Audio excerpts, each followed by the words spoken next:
សួស្តីបងប្អូនទាំងអស់គ្នាថ្ងៃនេះខ្ញុំនឹងចែករំលែកអំពីរបៀបឆុងតែកាឡាបក្រូចឆ្មាជាមួយនឹងតែកាឡាបក្រូចឆ្មាទឹកឃ្មុំសម្រាប់កាលលេខ22ដូចជាគ្រឿងផ្សំគោលរបស់យើងនោះមានដូចជាតែកាឡាបដូចជាប្រភេទតែប្រអប់ចឹងណាជាមួយនឹងទឹកស្ករជាមួយនឹងទឹកក្រូចឆ្មារបស់ខ្មែរយើងដែលស្តុកថ្មីអត់តែរសជាតិជូរជាងមុនណាបងប្អូនហើយនឹងជាមួយនឹងប្រភេទទឹកឃ្មុំចំបែបនេះហើយចំពោះតែរបស់យើងវិញគឺមានច្រើនរសជាតិមែនតែនតែថ្ងៃនេះគឺយើងជ្រើសរើសយករសជាតិតែកាឡាបមកឆុងទាំងអស់គ្នាបងប្អូនដែលក្នុងមកប្រអប់នេះគឺមាន25កញ្ចប់តូចតែរបស់គេហ្នឹងណាហើយតែនេះវិញគឺមានក្លិនឈ្ងុយក្របើកមកឈ្ងុយក្លិនកាឡាបងប្អូនឥឡូវនេះយើងក៏យកពីកញ្ចប់តូចហ្នឹងមកដោយសារតែយើងឆុងធ្វើជា2កែវអញ្ចឹងយើងយកកែវ2ហើយយើងប្រើពីកញ្ចប់តូចអញ្ចឹងមកកែវទី1សម្រាប់តែកាឡាបក្រូចឆ្មាធម្មតានិងកែវទី2គឺសម្រាប់តែកាឡាបក្រូចឆ្មាទឹកឃ្មុំរួចហើយយើងប្រើទឹកក្តៅដាំពុះចំនួន200មីលីលីត្រចាក់ចូលទៅក្នុងកែវទាំងពីរហ្នឹងដូចគ្នាមកបងប្អូនអញ្ចឹងធ្វើម៉ឺនុយតែកាឡាបក្រូចឆ្មាគឺយើងមកកញ្ចប់ហ្នឹងគឺយើងប្រើទឹក200មីលីលីត្រណារួចហើយយើងទុកតែយើងឲ្យចេញជាតិប្រហែលជា1នាទីទៅ2នាទីសិនទៅធ្វើម៉េចវាចេញជាតិអស់សិន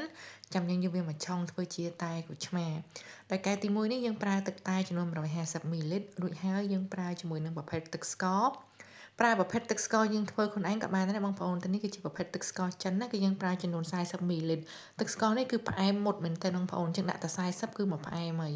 តមកទៀតយើងប្រើជាមួយនឹងប្រភេទទឹកក្រូចឆ្មាខ្មែររបស់យើងហ្នឹងចំនួន20មីលីលីត្រមកគឺថាផ្អែមនិងជូរល្មមបងប្អូនប៉ុន្តែជាតិផ្អែមជាតិជូរហ្នឹងគឺយើងអាចបន្ថែមបន្ថយបានណាបងប្អូនតមកទៀតយើងក៏យកកាលលេខ22មកដួសទឹកកកដាក់ឲ្យពេញកែវចាក់ចូលទៅក្នុងខ្នាតកាលលេខ22ហ្នឹងមកជាការស្រេចហើយចូលដល់កែវទី2ម្ដងប្រើទឹកតែ150មីលីលីត្រដូចគ្នាបន្ទាប់មកប្រើទឹកឃ្មុំចិញ្ចឹមនេះបងប្អូនចំនួន20មីលីលីត្រចាក់វល់ដល់លេខ20មកនៅពេលដែលយើងប្រើទឹកឃ្មុំ20មីលីលីត្រហើយយើងត្រូវបន្ថយទឹកស្ករអញ្ចឹងទឹកស្ករយើងដាក់តែ20មីលីលីត្រមកគឺបានហើយដោយសារយើងប្រើទឹកឃ្មុំ20ហើយ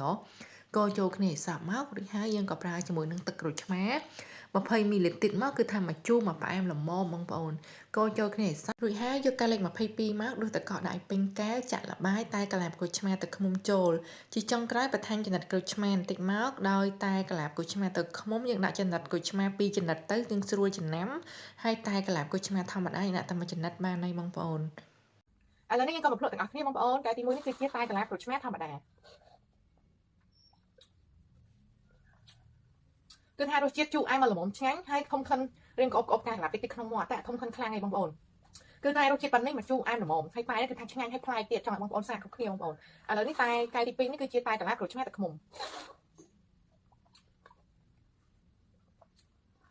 រសជាតិកែវទី2នឹងធ្ងន់ជាងកែវទី1ដោយសារតែឈ្ងុយទឹកឃ្មុំឈ្ងុយកាឡាបតិចក្នុងនឹងទៀតអញ្ចឹងរសជាតិកាន់តែឆ្ងាញ់បងប្អូននិយាយទៅសម្រាប់បងប្អូនសាកធ្វើទាំងពីររសជាតិហ្នឹងពេញចិត្តមួយណាញ៉ាំមួយហ្នឹងទៅប៉ុន្តែខ្ញុំពេញចិត្តរសជាតិដាក់ទឹកឃ្មុំជាងណាអញ្ចឹងសិនបងប្អូនមានចំណាប់អារម្មណ៍ចង់បានគ្រឿងផ្សំកាហ្វេគ្រឿងផ្សំតែគុជឬក៏តែកាឡាបអីហ្នឹងបងប្អូនអាចតាក់ទងបានខាង page នឹងខ្ញុំបានដាក់នេះណាអរគុណច្រើនបងប្អូនទាំងអស់គ្នា